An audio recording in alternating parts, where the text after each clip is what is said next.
Tentativat e dëshpëruara të AKI-s së shpartalluar dhe pa busull për t'i përkthyer zgjedhjet e 19 tetorit në mandate deputetësh janë dëshmi se ky koalicion nuk ka humbur vetëm vota, por edhe kontaktin me realitetin. Kështu thonë nga Vlen, sipas tyre deklaratat e Arbër Ademit, Blerant Ramadanit, Krenar Llogës dhe disa të tjerëve që dalin me grafikone imagjinare për deputet të ardhshëm janë dëshmi e panikut që ka përfshirë koalicionin me shirit ngjitës, siç e cilësojnë ata.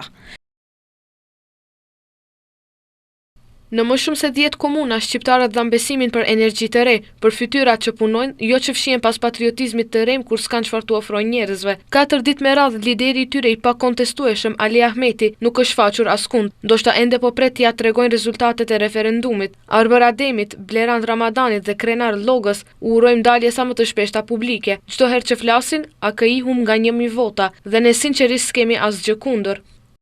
Nga ana tjetër, koalicioni Aleanca Kombëtare për Integrim thekson se ata janë fituesit e zgjedhjeve lokale, duke përmendur votat për listat e këshilltarëve. Ata thonë se nëse atë ditë do të kishte zgjedhje parlamentare, AKI do të kishte 20 mandate, përkundrejt 15 të Vlenit.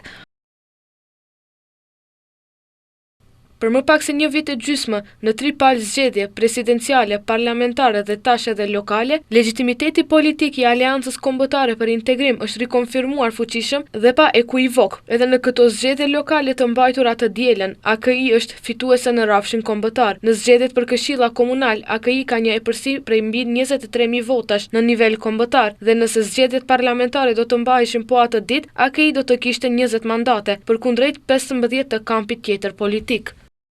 Ata shtuan se edhe këto zgjedhje lokale e kanë konfirmuar qartë se AKI është fituese në rafshin kombëtar, duke theksuar se risia më e madhe e këtij cikli zgjedhor është komuna e Qashkës, ku 2 partitë maqedonase sot po bëjnë çmos me ankesa dhe kundërshtime për të zhbërë një fitore historike të Aleancës Kombëtare për Integrim. Ndërkaq, fitore të thella e bindse janë shënuar në Gostivar, Vrapçisht, Likov e Plasnicë.